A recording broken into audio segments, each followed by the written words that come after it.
नमो नमः। मैं मंगलाचरण करके आगे का अध्ययन शुरू करती हूँ। ओम सहस्राक्षं गणाधीशं स्वगुरुं च सरस्वतीं जनकं जनयित्रीं च शास्त्रादौ प्रणमाम्यहम्। हमने पिछले अध्ययन में आयुर्वेद अवतरण का अधिकरण पढ़ा था। अभी हम आगे का अधिकरण शुरू करेंगे। आगे जो 41, 42 और 43 श्लोक है, उस हर एक श्लोक का अधिकरण अलग अलग है। तो हम अभी जो 41 श्लोक है उसका अधिकरण देखते हैं। उसका अधिकरण साक्षात आयुर्वेद की व्याख्या है। तो वो श्लोक है, हिताहितं सुखम दुःखम आयुस्तस्य हिताहितं मानं च तच्च यत्रोक्तम आयुर्वेदः स उच्यते। अभी यहाँ पे आयुर्वेद के बारे में, मतलब आयुर्वेद की संज्ञा की है। तो आयुर्वेद मतलब क्या लेना है, तो हिताहितम, हित आयु, अहित आयु, फिर सुख आयु, दुख आयु, ऐसे उन्होंने वर्णन किया है। और क्या है आयुर्वेद मतलब, तो मान, मान मतलब प्रमाण। तो हमें टीका में इसका वर्णन मिलता है कि आगे जाके उन्होंने अर्थे दशमहामूल्य अध्याय में इसकी व्याख्या की है। हितायु की व्याख्या की है, सुखायु की व्याख्या की है, अहितायु की व्याख्या की है। और मान, मान मतलब यहाँ पे लिखते हैं, मानम च इति आयुष एव तच्च प्रमाणम मासिक द्विमासिकत्वादिभिः विकृतिलक्षणैः इन्द्रियस्थाने तथा प्रकृतिलक्षणैः इदम् आयुष्मतां कुमाराणां लक्षणं भवति। मतलब कि जो जीवित रहने वाला रुग्ण है, वो उसके विकृति लक्षण, उसके बारे में इंद्रिय स्थान में बताया है। और उसी तरह प्राकृत जो आयु है, जो कि 12वें मतलब बच्चा जन्मने के बाद 12वें दिन जो हमें पता चलती है, उसके लक्षण शारीर स्थान में, ऐसे उन्होंने आगे इसका विश्लेषण किया है। और आयु के स्वरूप के बारे में आगे के श्लोक में बताया है।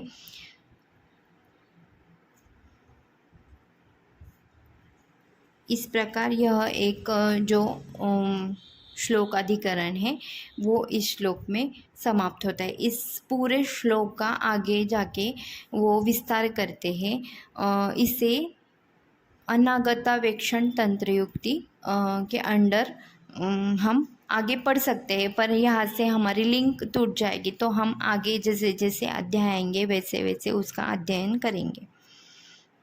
आगे का जो श्लोक है उसका अधिकरण है आयु।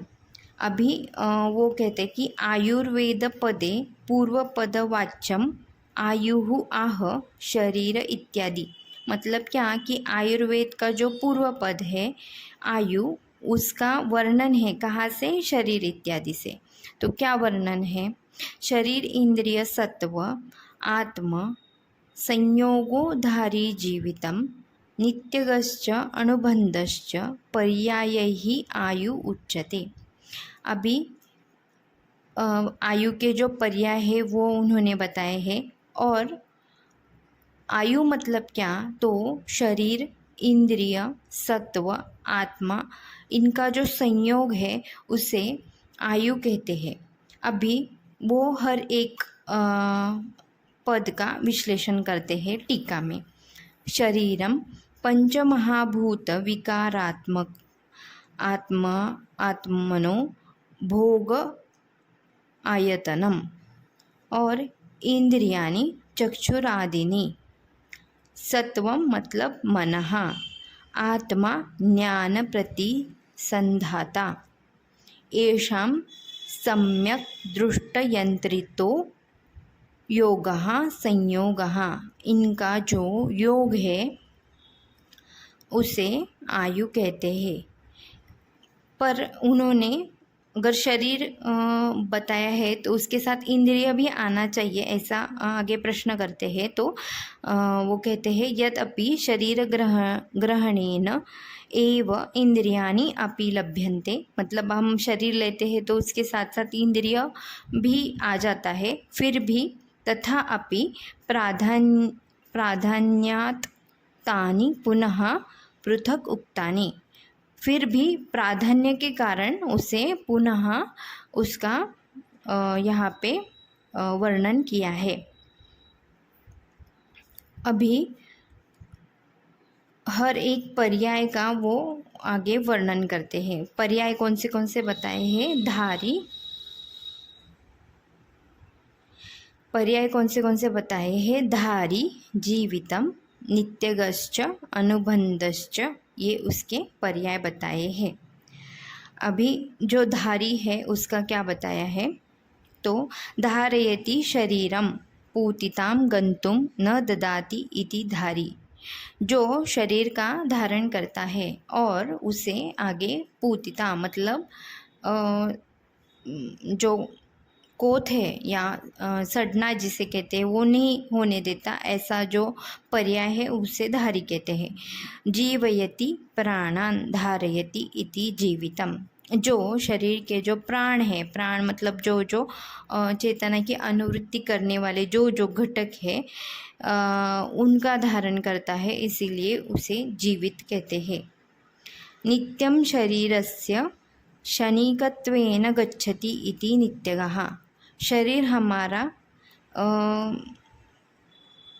कंटिन्यूअस प्रोसेस में इसका लय की तरफ चलता रहता है, इसीलिए उसे नित्यगः ऐसे कहा है। अनुबंध क्यों कहा है? तो यहाँ पे वो बताते हैं अनुबंधाति आयुः परापर शरीरादि संयोग रूपतये इति अनुबंधः, मतलब जो पर अपर शरीर है उसका संयोग, उसका जो अनुवर्तन है, उसका जो अनुबंध हर एक के साथ रहता है, इसीलिए उसको अनुबंध भी कहते हैं। पर्याय मतलब क्या होता है वो भी यहाँ पे बताया है कि एक अर्थो अभिधायी भी शब्द ही उच्यते, जो शब्द एक ही अर्थ को बताते हैं उसे पर्याय कहते हैं।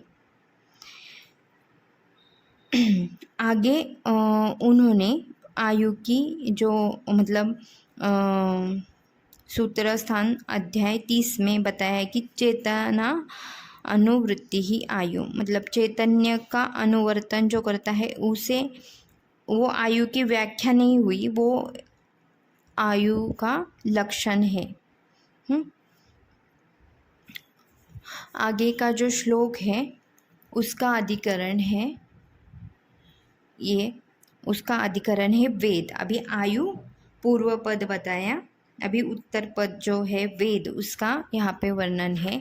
तस्य आयुषः पुण्यतमो वेदो वेदविदां मतः वक्षन्ते यत् मनुष्याणां लोकयोः उभयोः हितम्, मतलब जो वेद होते हैं उसका वो जो वेदविदां मतः, मतलब जिन्होंने वेद का अनुभव किया है, वेद का जिन्हें ज्ञान है, उनका यह मत है कि वह पुण्यतम होता है और यह दोनों मतलब लोकयोः उभयोः हितम, दोनों लोकों के लिए और मनुष्य लोकों के लिए यह हितकर होता है।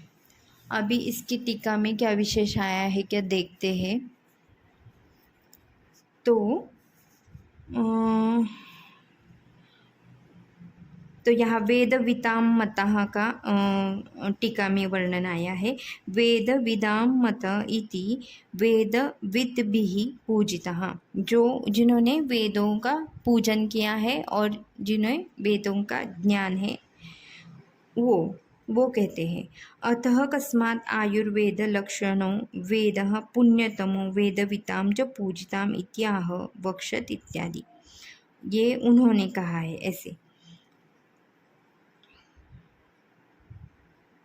अभी और यहाँ पे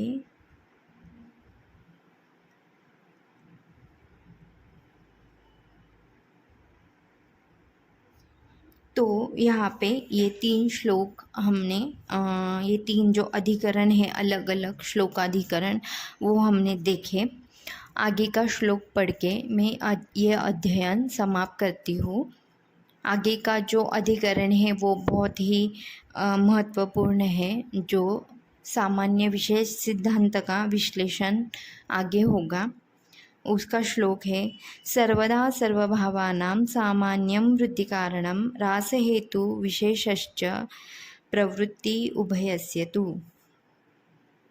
धन्यवाद।